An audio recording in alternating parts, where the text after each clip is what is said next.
నాగశ్విన్ గారు హాయ్. ఇక్కడ hi sir, ఈ సినిమాలో వైజయంతి మూవీస్లో అవడే సుబ్రహ్మణ్యం దగ్గర నుంచి యాక్ట్ చేసిన వాళ్ళు అందరూ ఉన్నారు. నాని, నవీన్ పోల్శెట్టి ఎందుకు లేరు? One question.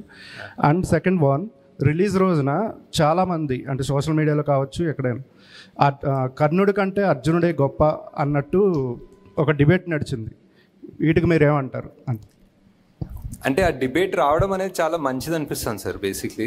ఎందుకంటే అది ఒక దాని గురించి ఆర్గ్యూ చేస్తుంటే సడన్లీ ఇంకొకటి తవ్వుతారు సడన్లీ మహాభారతము అండ్ ధర్మం అధర్మం గురించి ఫైట్ చేస్తూ ఉంటారు. సో అది మంచిది అనిపిస్తుంది. అండ్ నాని నవీన్ ఈ సినిమాలో ఈ పార్ట్లో కుదరలేదు, బట్ డెఫినెట్లీ ఎక్కడ ఛాన్స్ దొరికితే అక్కడ పెట్టేస్తాను సార్. నాగాశ్విన్ గారు, ఇది నాగాశ్విన్ గారు కల్కి కథ అనుకోవచ్చా?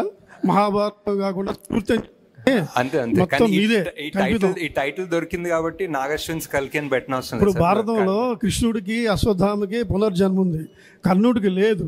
దాన్ని మీరు ఎలా తీసుకున్నారు? ఎక్కడి నుంచి అడాప్ట్ చేశారు? వీరమరణం పొందిన వాళ్ళంతా మోక్ష ప్రాప్తి పొందుతారని ఉంది భారతంలో. మన ప్రవచనకర్తలు కానీ పెద్దవాళ్ళ పుస్తకాలు కానీ ఈ కర్ణుడినే ఎంచుకోవడం కారణం ఏంటి? Part 2 sir.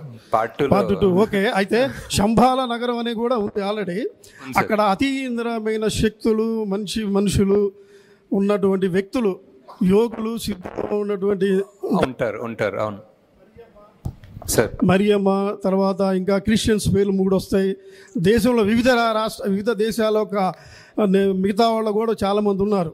టిబెటియన్స్ కానీ రకరకాల కానీ వీళ్ళందరూ అసలు ఎందుకు పెట్టడం కారణం ఏంటి? అంటే నాకు శంబాలా అనే కాన్సెప్ట్ చాలా ఇంట్రెస్టింగ్ ఎందుకు అనిపిస్తుంది అంటే సార్, శంబాలా అనేది మనం అనుకుంటాము అండ్ మన కల్చర్లో, మన హిందూ రిలీజియన్లో ఉంది, టిబెటన్లో ఉంది. టిబెటన్స్ కూడా శంబాలా అంటారు, షాంగ్రిలా అంటారు. పర్షియన్ రిలీజియన్లో వాళ్ళకి ఒక సిమిలర్ ఐడియా ఉంది.